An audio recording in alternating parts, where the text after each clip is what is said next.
여호수아 11장부터 12장까지는 가나안 북부 지역 정복하는 그런 기사입니다.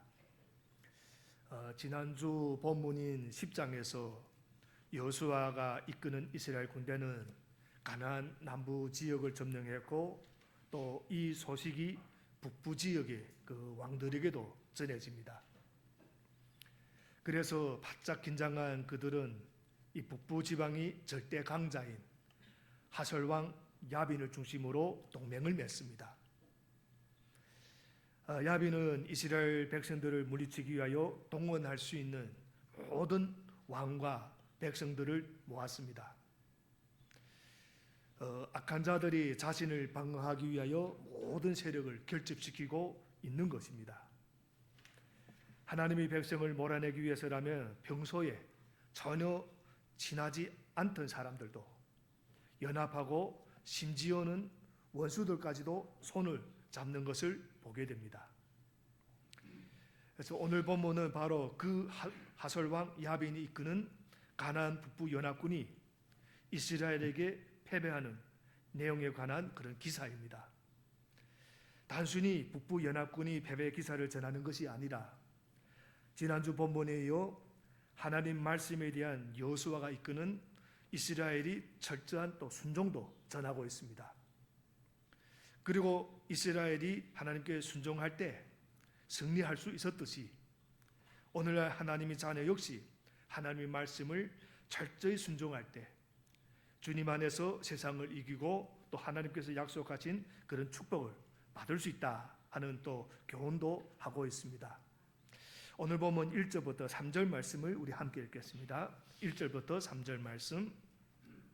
하솔왕 야빈이 이 소식을 듣고 마도왕 요밥과 시므론이 왕과 악사비 왕과 북방 산간 지방과 기네로 남쪽 아리바와 평지와 서쪽으로 도로의 높은 지역에 사는 왕들과 동서쪽의 가나안 사람과 아모리 사람과 헷 사람과 브리스 사람과 산간 지방의 여부스 사람과 미스바 땅이 헤르몬 산 밑에 사는 휘 사람이 왕들에게 전가를 보냈다.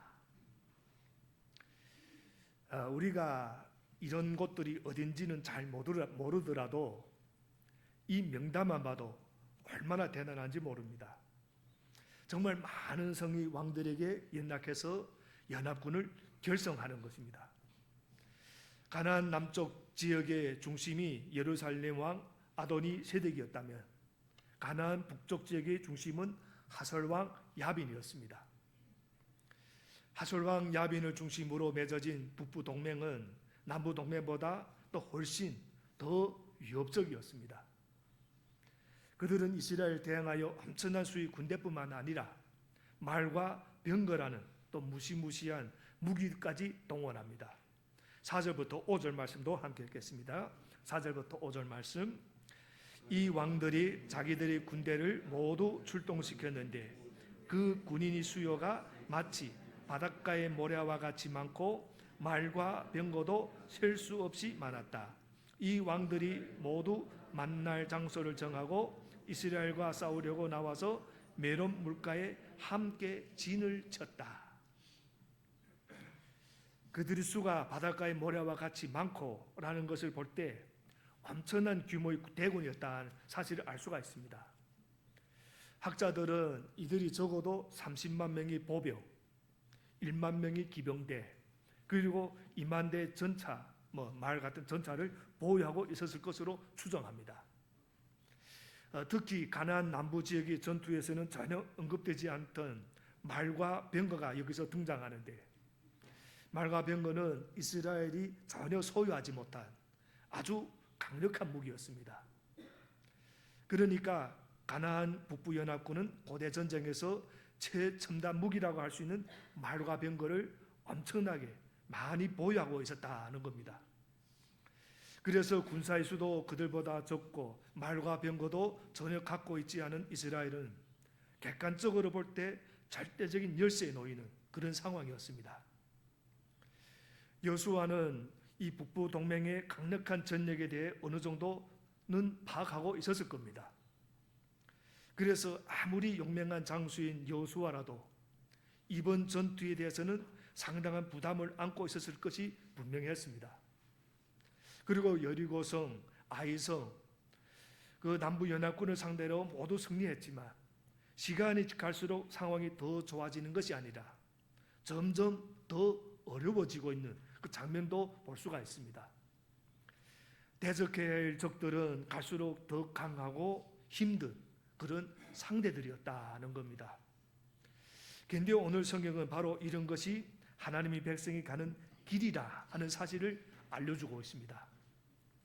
힘든 문제를 해결하느라 힘이 다 빠지고 지쳤는데 곧 이어 더 어려운 문제가 나와서 앞을 가로막으니 너무나도 고통스럽고 괴롭고 또 막막할 수밖에 없는 상황이 될 때가 우리 삶에도 얼마나 많은지 모릅니다. 그러나 그럴 때 우리가 반드시 기억할 것이 있습니다. 그렇게 어려운 순간이라도 절대 낙심하거나 좌선해서는 안 된다는 것. 왜 그런가? 상대가 더 강해질수록 상황이 더 어려워질수록 하나님이 내게 주시는 지혜도 더 커지고 능력도 더 강해지기 때문입니다. 우리가 신앙생활을 한다는 것은 그냥 아무렇게나 하는 것이 아닙니다. 우리가 꾸준히 이렇게 기도하며 말씀을 붙들며 예배하며 또 봉사하며 나아갈 때 우리는 가만히 있는 게 아니라 조금씩 성장해 나가는 겁니다. 조금씩 성장하기 때문에 우리에게 닥쳐오는 문제도 조금씩 더 강한 문제가 닥쳐올 수 있지만 우리는 그것에 맞서 싸울 수 있는 힘이 우리도 모르는 사이에 점점 커지고 있다는 것. 그래서 꾸준히 신앙생활을 하는 것이 그렇게 중요합니다. 그래서 오늘 보면 6절은 이 위기 앞에서 하나님이 여호수아에게 찾아오시는 그 장면을 기록합니다. 그리고 오늘 본문이 가장 핵심이 되는 구절이가 6절입니다. 우리 6절을 함께 읽겠습니다. 6절 말씀. 그때 주님께서 여호수아에게 말씀하셨다. 그들 앞에서 두려워하지 말아라. 내일 이맘때 내가 그들을 이스라엘 앞에서 다 죽이겠다. 너는 그들의 말 뒷발의 힘줄을 끊고 그들이 병거를 불태워라. 이 말씀을 보면 여호수아와 이스라엘의 문제가 무엇입니까? 지금 강력한 적들이 아주 많은 숫자와 최첨단 무기로 무장하고 쳐들어오는 것이 문제가 아닙니다. 그들이 진짜 문제는 어려운 상황 그 자체가 아니라는 겁니다. 그렇다면 그들이 진짜 문제가 무엇입니까? 그것은 바로 그들이 마음속에 자리 잡고 있는 두려움. 여호수아와 이스라엘은 지금 강력한 적군 앞에서 두려워하고 있다 하는 겁니다. 그런데 생각해 보겠습니다. 지금 적군이 아무리 강력하고 아무리 수가 많고 아무리 최첨단 무기로 무장했어도 그들이 더 강합니까? 아니면 하나님이 더 강합니까? 당연히 하나님이 더 강하십니다. 그래서 하나님은 여호수아에게 그들 앞에서 두려워하지 말아라 하고 말씀하는 겁니다. 더 강력한 내가 너희와 함께 하는데 왜 두려워하는가? 우리 진짜 문제는 외부에서 오는 어려움이 아닙니다. 그러면 무엇인가? 그런 상황에서 두려워하는 것. 내 마음속에 두려움이 더 큰 문제라 하는 겁니다. 그러나 하나님은 두려워할 필요가 없다. 왜? 어떤 문제보다 더 강하신 하나님이 언제나 우리와 함께 하시기 때문에. 여러분, 하나님을 믿는다는 것이 무엇입니까? 하나님을 믿는다면 뭘 믿는 것입니까? 그냥 단순히 하나님이 존재하신다. 그걸 믿는가?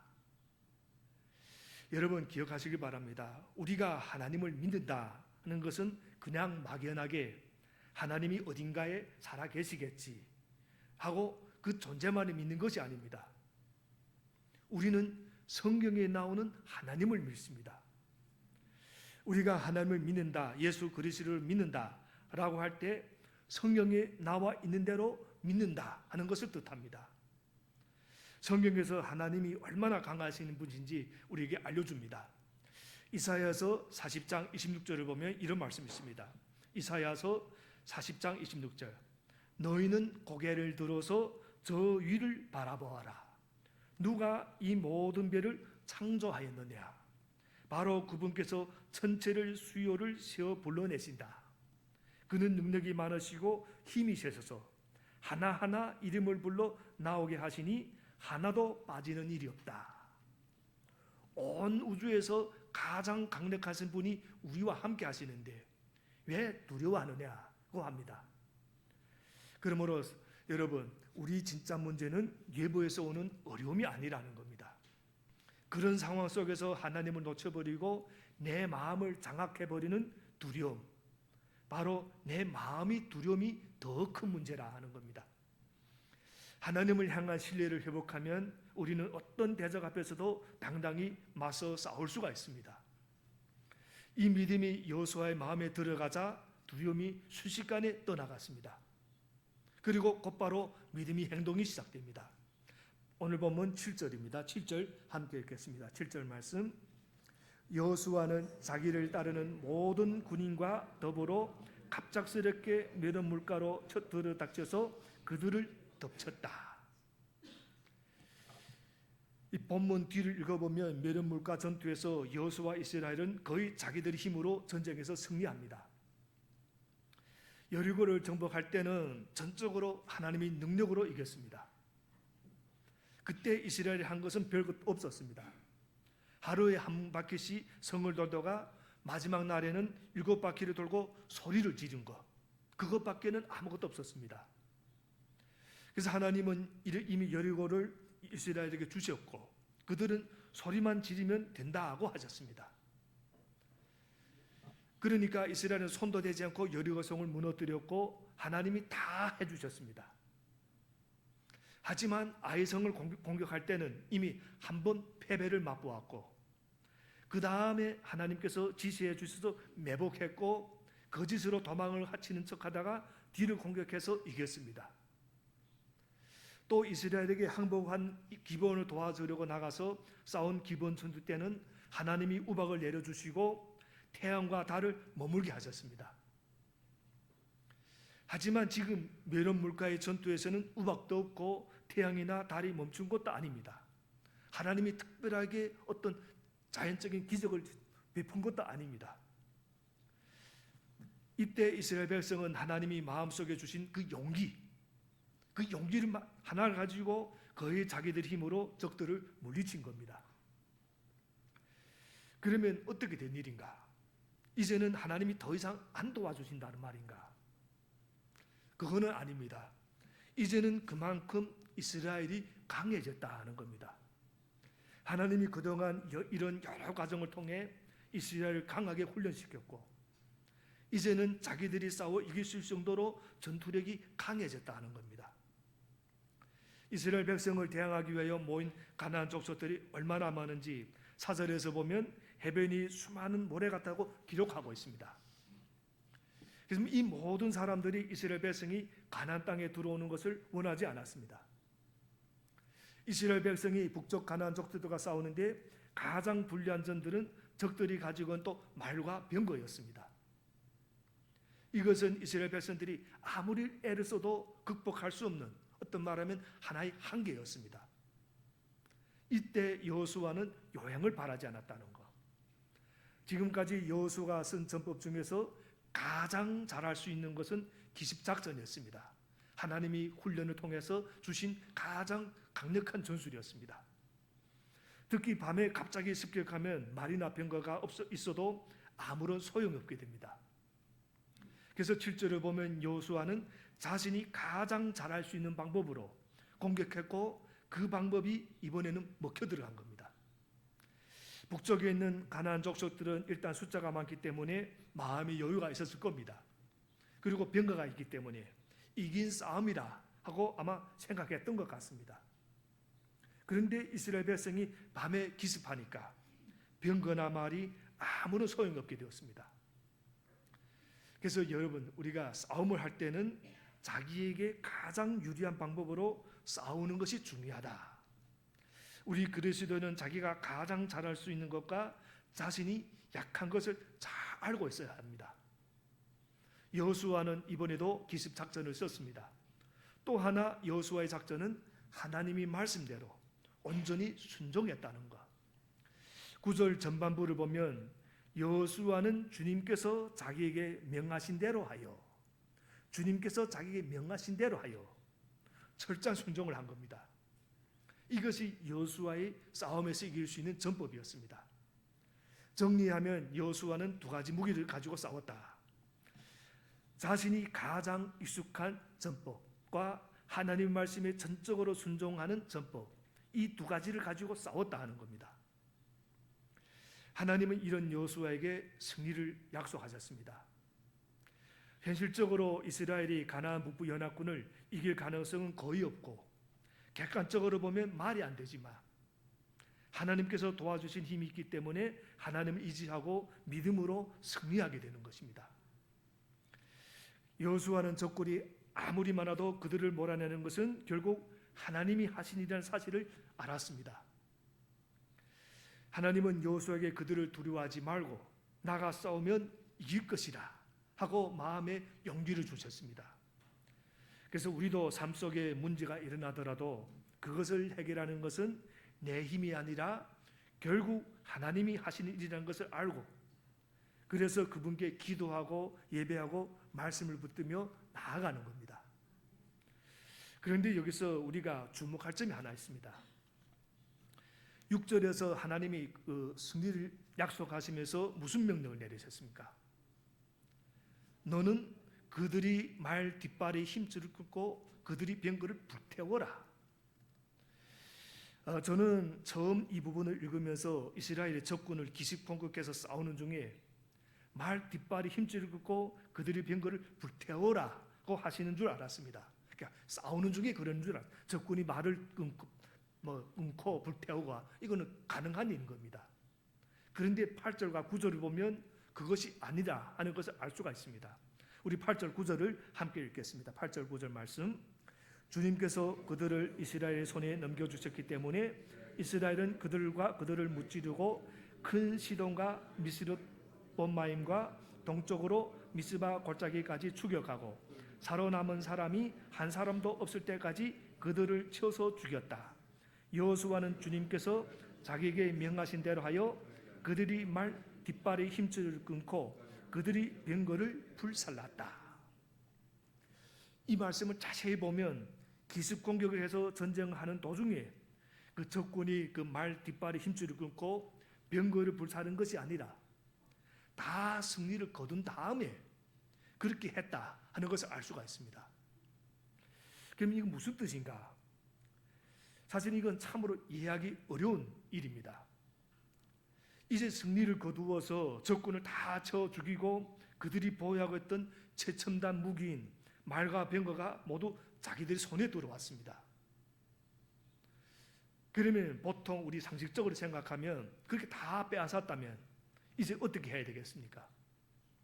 이렇게 유용하고 아주 좋은 이 최첨단 무기를 앞으로의 전쟁에서 얼마나 잘 활용하며 싸울 수 있겠는가, 그것을 연구하는 것이 상식적입니다.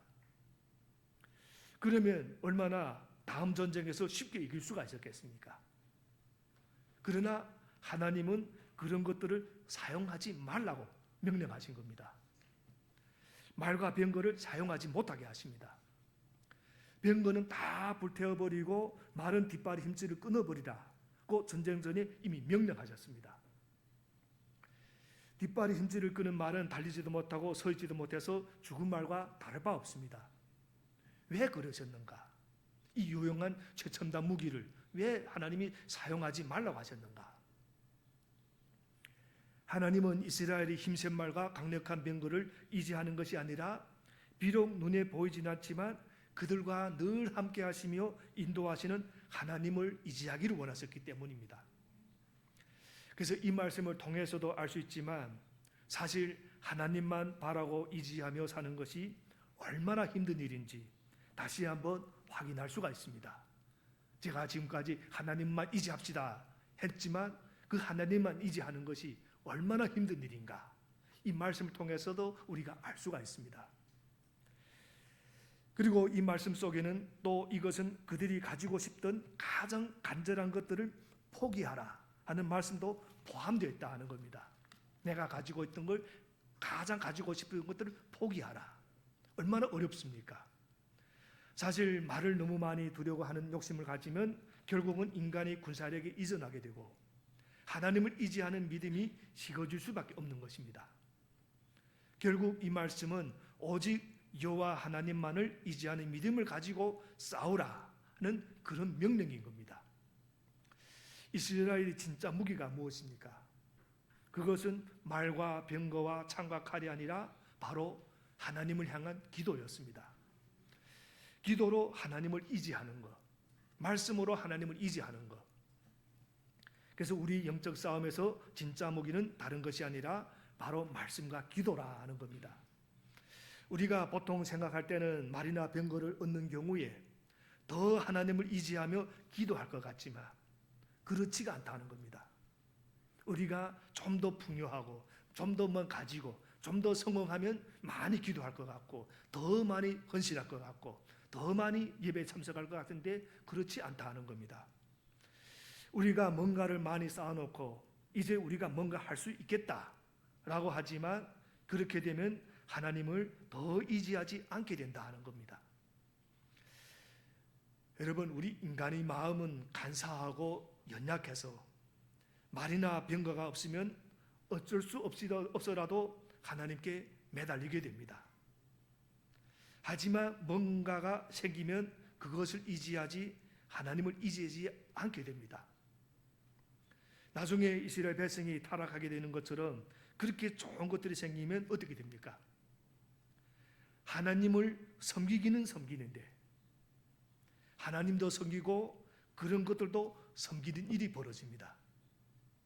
그것이 우리 인간의 본성이기도 합니다. 우리는 주변에서 엄청나게 성공하고도 비참하게 타락하는 사람들을 또 얼마나 많이 보게 됩니까?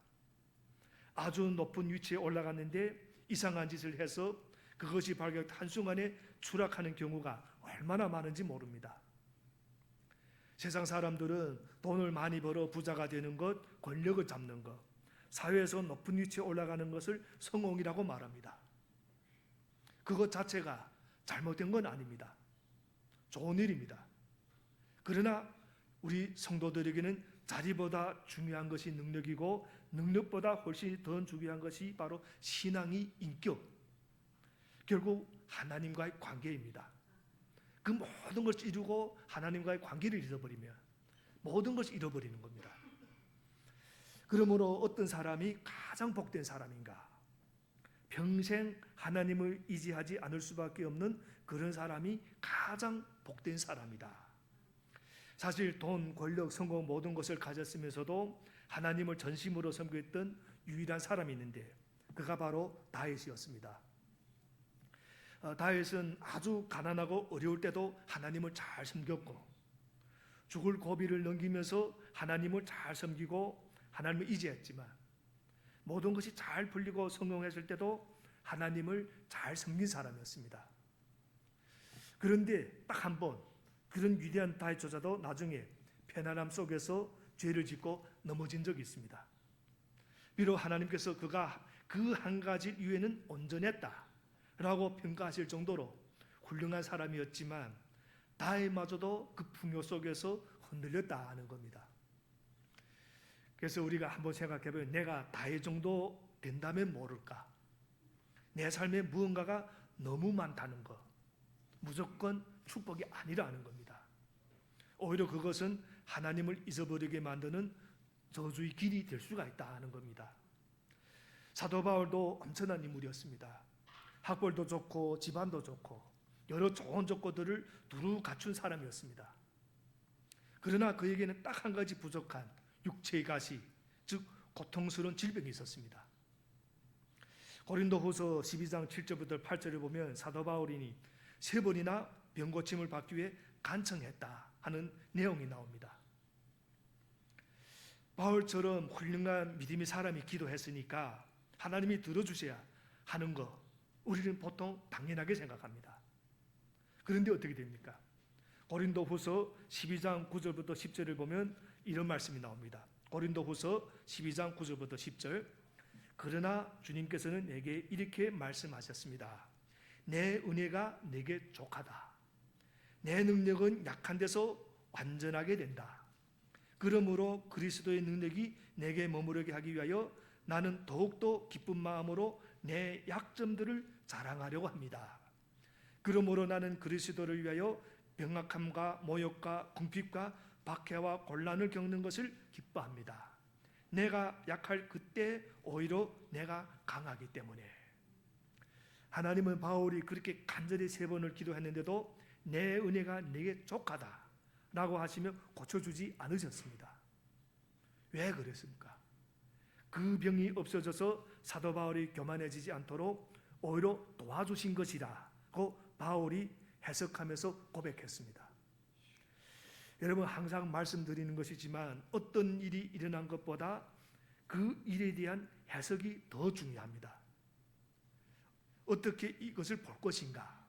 바울은 이 사건을 보며 자기 병에 하나님 고쳐주지 않은 이 사건을 보면서 어떻게 해석했는가? 이 병이 나으면 여러 가지 나의 훌륭한 점들 때문에 내가 교만해져서 잘못될까 봐 하나님이 이 병을 나에게 허락하신 것이다 라고 해석했습니다. 얼마나 놀라운 믿음입니까? 바울은 자기가 약한 상황에서 주님이 강한 능력이 드러난다고 고백합니다. 그래서 바울은 자기 약점들을 자랑한다고 말합니다. 우리가 자기 강점을 자랑하지 약점을 어떻게 자랑하겠습니까? 그런데 이 많은 약점들을 자기가 자랑하고 주님을 위해 살다가 어려움을 당하고 핍박당하는 것을 기뻐한다고 고백했습니다. 그리고 주님을 계속 의지하며 살겠다고 선언하면서 바로 그런 삶이야말로 진정한 성공이라고 성경을 통해서 우리에게 알려주고 있습니다. 여러분, 우리는 보통 내가 원하는 것이 이루어지지 않으면 어떻게 됩니까?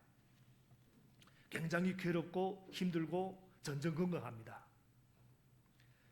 그러나 사실은 내가 원하는 대로 되지 않는 것이 복이라 아니 사실. 내가 원하는 대로 다 되면 이 세상은 너무나도 이상해지고 망가질 겁니다. 우리 세상의 80억 인구가 다 내가 원하는 대로 된다 하고 한번 생각해 보십시오. 이 세상은 어떻게 되겠습니까?